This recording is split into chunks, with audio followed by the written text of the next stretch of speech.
guys, it's Glenn here, and I'm going to talk to you today about living soberly, righteous, and godly. And we're going to look at this through the context of Titus 2, and it's supposed to be 1 through 15, but really what stuck out to me was Titus 2:2. Let's read it here.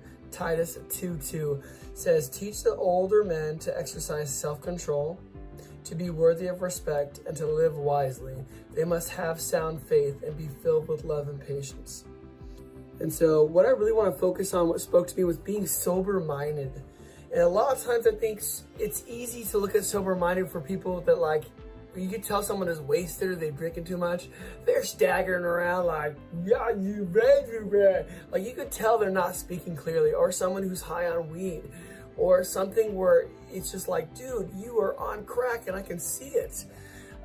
There's a big difference, and that's easy to pick on. But today we're not going to pick on that, friends. We're going to pick on being sober-minded. Is more than being drunk or alcohol or weed.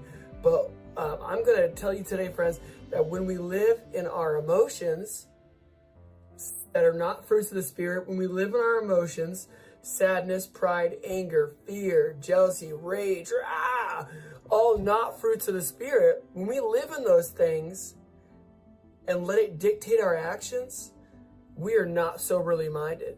And so that's what I want to talk about today, is that when we let the rage and the pride and the anger and the sadness and the jealousy, we let these feelings dictate our actions, we're not soberly minded.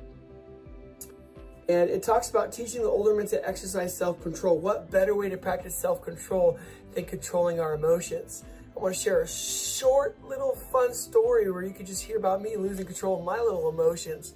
But I was in a parent-teacher conference, and when I found out about this through an email, dude, I was hot. I was livid. I was like, this came out of left field. Like, I had no idea this. I thought I'd taken care of this parent, but she was somehow upset, and I thought, how dare she? How dare she? Request a conference with me and the principal. Doesn't she know who I am? Boy, I was so hot. Have you ever been so hot like you just could not control yourself? I was so, I gotta say, pissed off in this devotion. I was so upset that I had to tell everybody about it. They had to know how I was wronged and how I felt about go behind Mr. Peterson's back and schedule a conference. I'm gonna tell you what's on my mind. Dude, I was not soberly minded. I was high off my emotions. And so we have to understand, when we're getting high off our emotions, when we're getting into our feelings and they're dictating our actions, dude, you are not sober minded, and neither was I. And it was embarrassing when I got off of that high.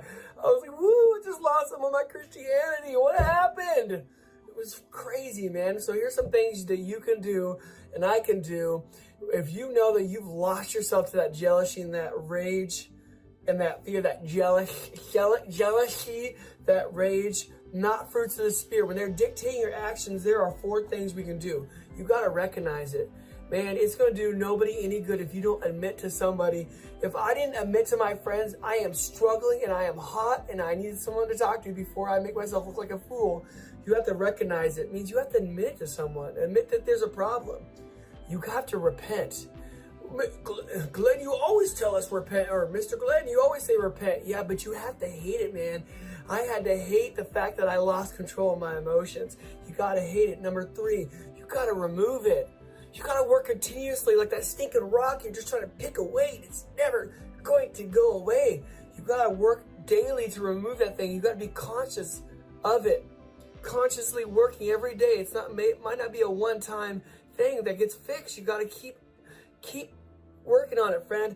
And the last thing is, you got to realize how this can damage your future. Man, I don't want to be known as the hot-headed Mr. Glenn who loses his mind because he's so full of pride. So, we're going to teach the old men to exercise self-control by taking those thoughts captive to Christ before they dictate our actions. So, don't let our emotions, the non-fruits of the Spirit, dictate our actions. We want to be soberly minded so we can be filled with love and patience. So I love you guys so much, and I hope this spoke to you, and I will talk to you later. Have a great day. Bye now.